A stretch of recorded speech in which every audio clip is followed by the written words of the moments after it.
Fan. This is such a privilege to connect. I'm such a big fan. For those of you who don't know who Tessa is, living under a rock, she is a very, very, very successful, iconic Olympic medalist. You're a figure skater. And it's probably, I think, the hardest sport of all the sports to do. And not only do, but completely excel at. So thank you for joining us. And are you wearing your Bonlook collection glasses? I am. Love Yeah, it. these are the Eleanor in leopard. And yours?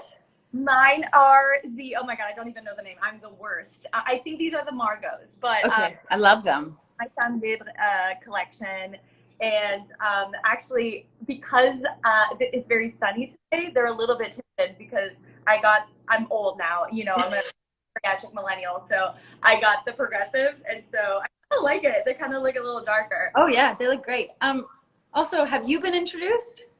Uh, Author, journalist, yes. epic feminist, and talk about icon. I mean, I really have been admiring your work for such a long time, and any time that I was shooting or collaborating with Bonlook, I would sort of try and get some insight into what you were like and what their work was like with you. And so I always felt connected in some way, and have been admiring your work and all of the things that you stand for and the progress that you're helping to make from afar. So again, it's just an honor to chat with you today. What about you? You have broken so many barriers.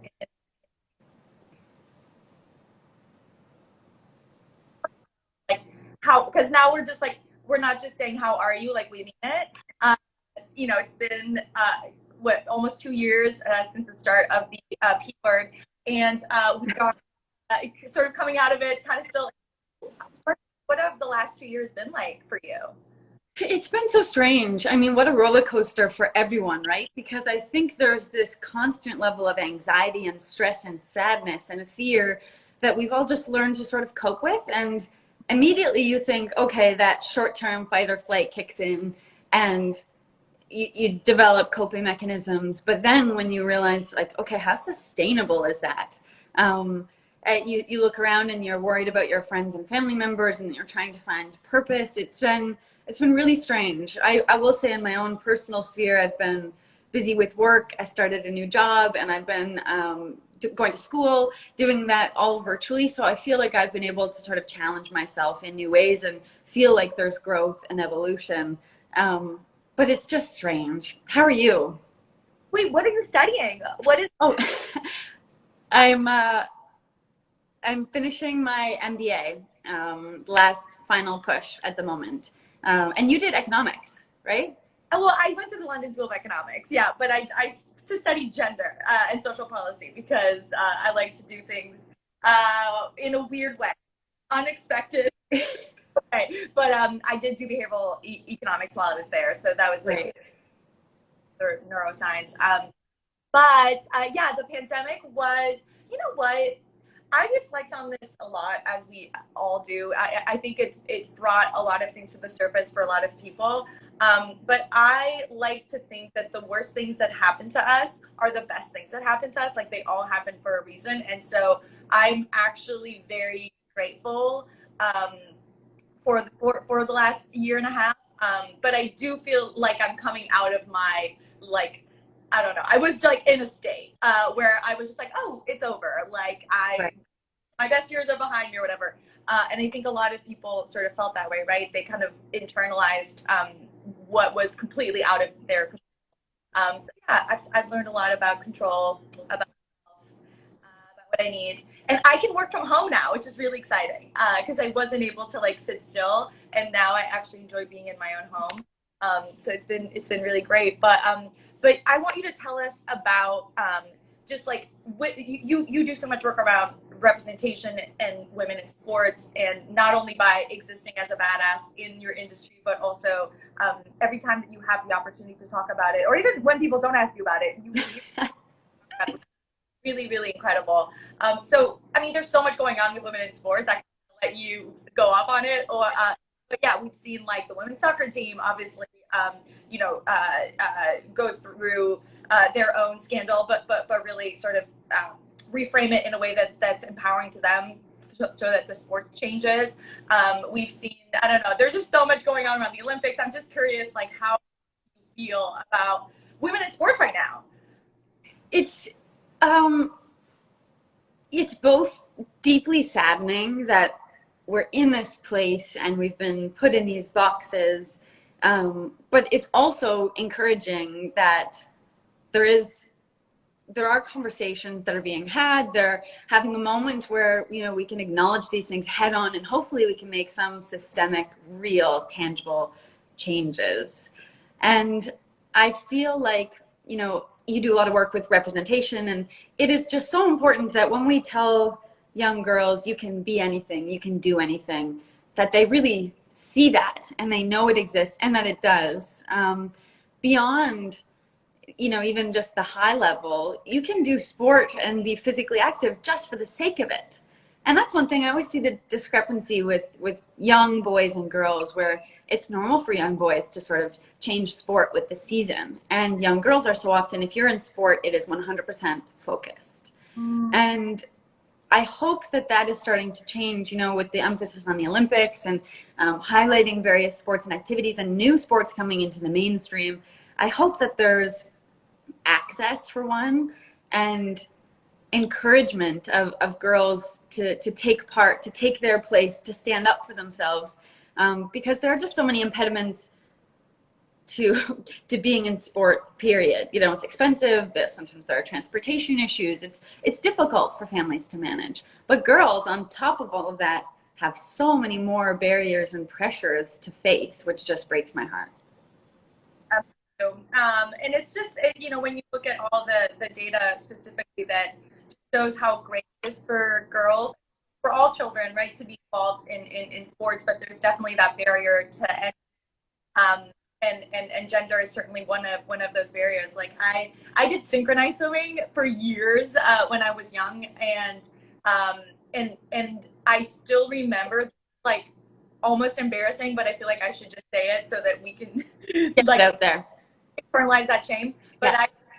I considering stopping because my shoulders were getting so large. Because if you're a swimmer and you're 14, your body is still developing. And I remember thinking, like, oh my God, am I going to have manly shoulders? Like, I remember thinking that they were too wide. And we know that, again, based on these gender stereotypes and the that we have of both girls and boys and binary people, everybody, it impacts, like, what we enjoy doing and what we let ourselves enjoy. Yes, you're so right. And as an ice dancer who had swimmer shoulders, I totally feel that. And it's interesting, especially in ice dance, we're taught to be so diminutive and small, and to be teeny tiny as the accessory to the man who is powerful and showing you off. And yet we are also expected to emote and reach the rafters with our feelings and tell. And what's so funny, and this is totally off, like, topic, but I just find it, like, so interesting how when we talk about gender restriction, right, or stereotypes, it really impacts women. It also impacts men, right? Like, I remember in synchronized swimming, like, men just didn't available to boys, but the one boy who would ever show up, and clearly he was in a club, somewhere in Quebec, and he was the best. Like, he just crushed it. And I remember thinking, wow, like, how cool would it be if I could do a duo or trio, be in the team with it would just enhance the sport to have boys do it. And yet we restrict boys too, right? Yes. Stereotypes. And so you're right, it really limits sort of everybody and sort of the imagination that we can have for ourselves in sport. Oh my gosh, it is so limiting. And I wonder, just from your vantage point, you've built such an impressive following, in addition to your work as an author and a journalist. You've built this following where you address these issues kind of head on, whether it's women's rights or social justice. And I wonder, in your experience, what kind of feedback do you typically get from the audience? Oh, feedback. I love I word feedback instead of, like, hate or trolls or whatever. Yes, I get a lot of feedback, and a lot of it is positive. and I really feel genuinely so grateful for the people who are kind and who are appreciative of the work that goes into gender equality, and particularly when I push some buttons and I'm a little bit more edgy, or what I think is funny, because I just think, for me, from a age, like, humor and comedy was just, if I can laugh about something, then it doesn't control me anymore. That was, like, very liberating for me, and it still is like probably a coping mechanism, but like a coping mechanism that is not too unhealthy compared to other things that I could be doing and that I certainly have done, to just cope with sadness and depression or apathy, right? And so I get so much love, and I feel really lucky to be part of.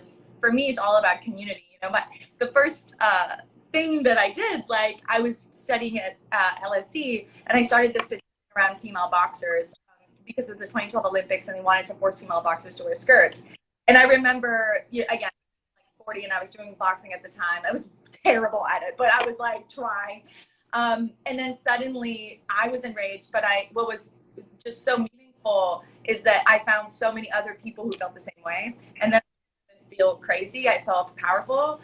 And we ended up changing the Boxing Association's decision and changing the Olympics. So it was this beautiful moment of, for me, it's all about community, and it's all about coming together.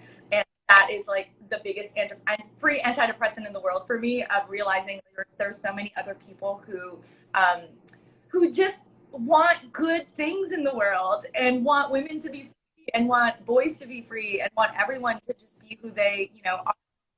So, and then I get negative stuff too, obviously, and it's tough. I don't know how you handle it. I don't know what do people say to you? Like, are they mean? Because I feel like sports is definitely a tough place, right, for athletes.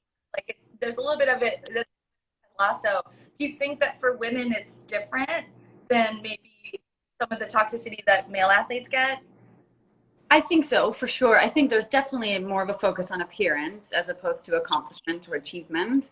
I think I was shielded from that in a way because I had a male counterpart, and together we were a little defiant. Like, we just wanted to do things differently, and we took it as a challenge, to say, okay, well, I'm not going to be this teeny tiny little frame of a young girl, and I'm not going to stay that way. I'm going to be a woman on the ice, and we're going to show these certain storylines. And I had a partner who was such an advocate and such a support, and really kind of helped to, like, bolster that safety kind of net. And also in sport, there's just such focus on improving how you can be better and what's ahead and what's ahead. And like, there's not much positivity in ice dance. It's pretty toxic. So at some point kind of had to learn to tune out the noise, but it's been interesting as part of the transition. Now it's not a skill set necessarily that people are judging. It's more personal. And so I think trying to figure that out will be kind of an interesting next step. So what kind of stuff do you get? People are critical of your life rather than your performance? Yeah, it's not like maybe I wasn't technically proficient on the ice, and that's one thing I could handle, or one thing I could work on improving my skating skills. But now it's choices about, work or just plain existence. So yeah, it's just different. But everyone faces that. I can't imagine being younger and having to grow up with social media, for example, when everyone kind of has an opinion. And I wonder, you show such strong leadership and seemingly like an abundance of confidence as you tackle these issues that may ruffle some feathers.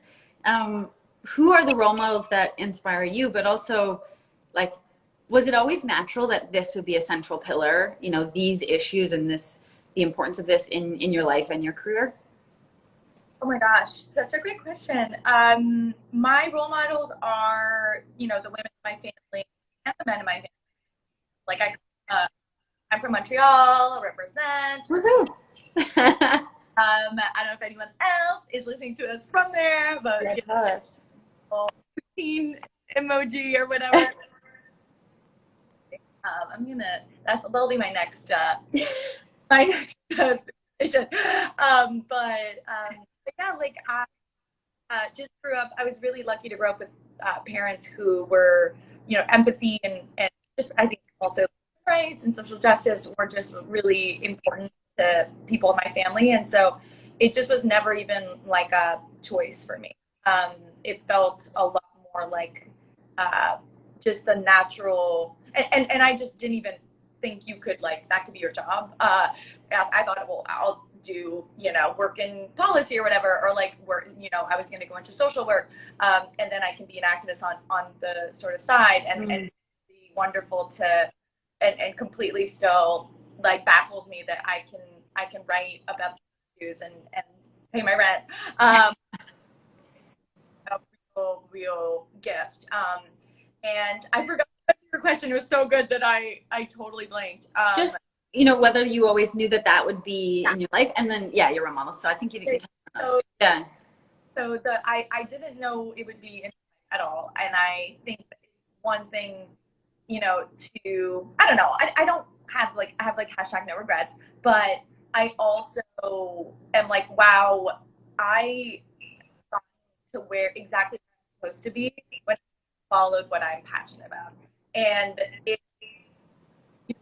life, and this is something free therapy, exercise, if it's helpful to people who are listening, when you're doubting yourself or when you're feeling really unsure about something or insecure about something, it's like remembering other times where you felt the same way, but things worked out, is a really, really, really important trick, and life hack to not staying in the rabbit hole of, I'm doing, my best years are behind me and I'm not going anywhere. And, whatever your soundtrack sounds like.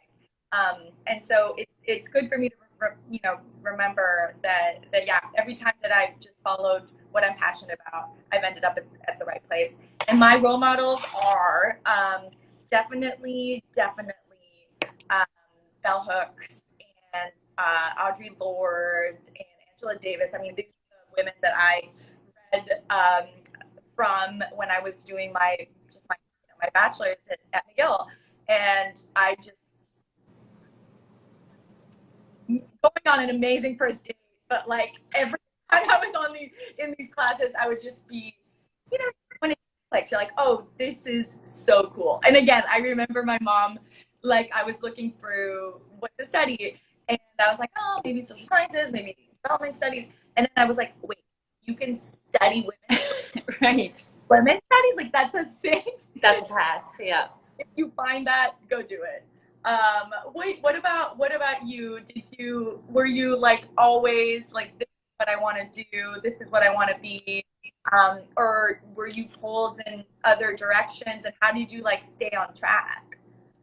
I don't know that I ever really had that moment of deciding, I want to be an ice dancer, but I started skating with my partner Scott when I was so young. I was 7, and we just sort of kept going, and I felt accountable to him. We found some early success, and then we just got really competitive. And I look back and think it's crazy, the sacrifices we made and the life I led was insane for a teenager, especially. But I always did know that it would be sort of a catalyst or a jumping off point to the next phase of my life, in that, being an athlete is finite, and it was always important to me to ensure that I had other things that defined who I was. And part of that was education, and just knowing that, there was so much I could learn in sport to then hopefully transfer into the next part of my life.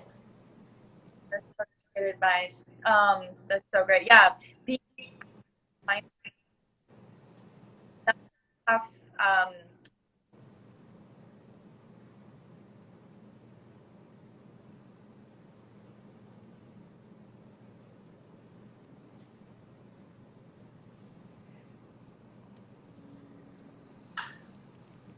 So I'm sure it requires a lot emotional capability and support.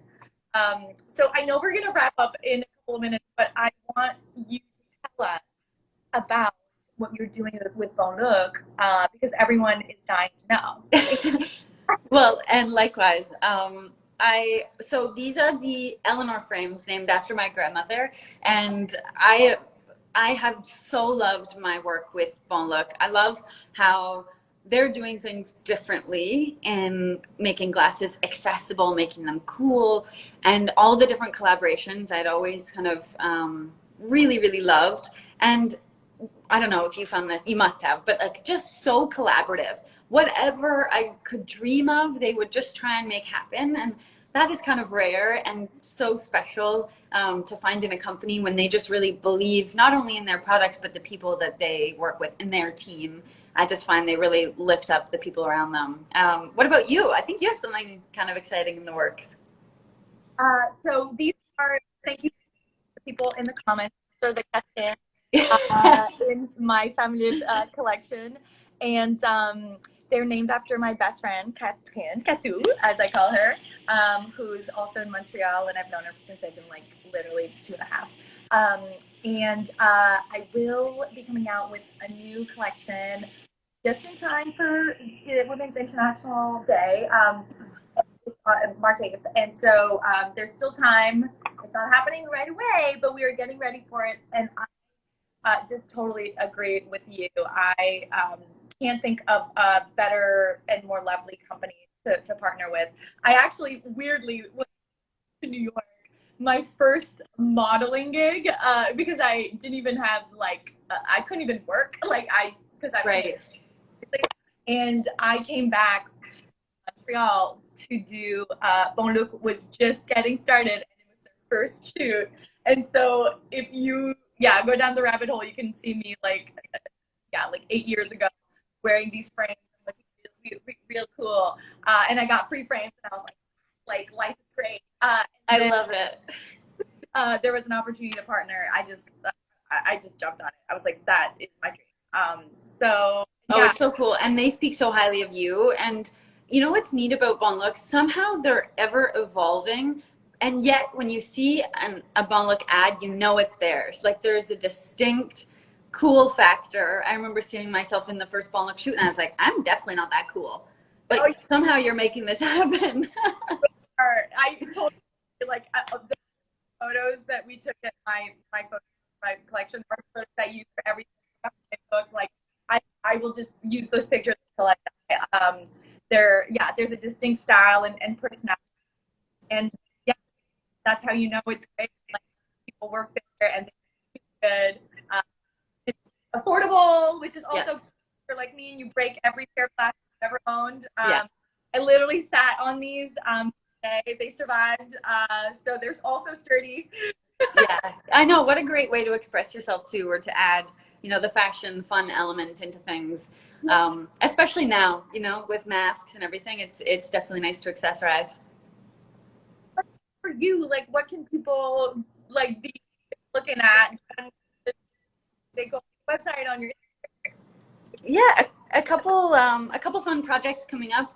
I'm in the throes of this the last hurdles of school, so not that exciting to follow on social media probably, but I'm really enjoying it, and I just can't wait to dive into some new and really challenging work after the new year. How about you? Are you just constantly writing? I'm always curious about this idea of being sort of creative on demand and what that process is like.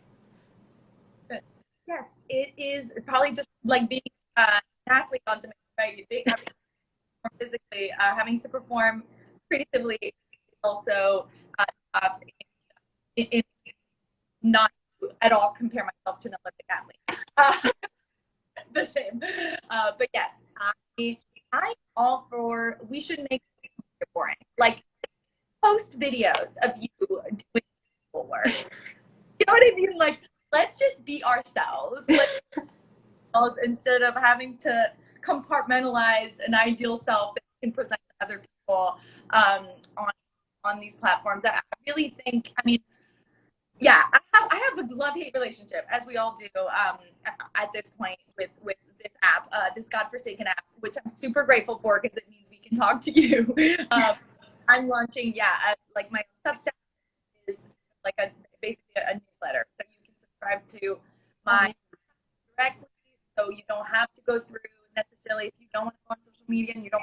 I have such a issue with, I don't want people to feel bad when they come, to see it. It's almost like I don't know. But the fact that some of these social media platforms are not always the most well kept and Yeah. have our well-being as the priority, it just means you're kind of like, it's like if you were giving like, a meet and greet, but you have to do it in like a sewer. You know what I mean? And you're like, well, you have to come to the sewer. It's stinky. It's about yourself, about the world, but like it's the only way you can come and sort of have a conversation. So I'm trying to figure out ways for us to have a conversation where we don't feel worse about our bodies and our world, and Yeah. so that's what I'm trying to kind of work on right now. Yeah. Good. Well, you talked a lot about community, and there are so many people around you who are cheering you on and just, ready to hang off of every word you say and can't wait to follow along. So I'll be signing up for that newsletter for sure. I love that we did this. Yes. I've just been like a fan girl, and now we're friends, right? Yes, clearly. Yeah. Yes. Yeah, and thanks everyone for signing on. Yes, it was so great, and you guys were so. Literally, we haven't really talked about how this community is. All of you have written such positive comments, and we're all happy that you're here. Yeah, and you've been here with us. So, yeah, we'll do this. We'll have to do this again. Can't wait. Sounds good. Take care. You too. Bye everyone.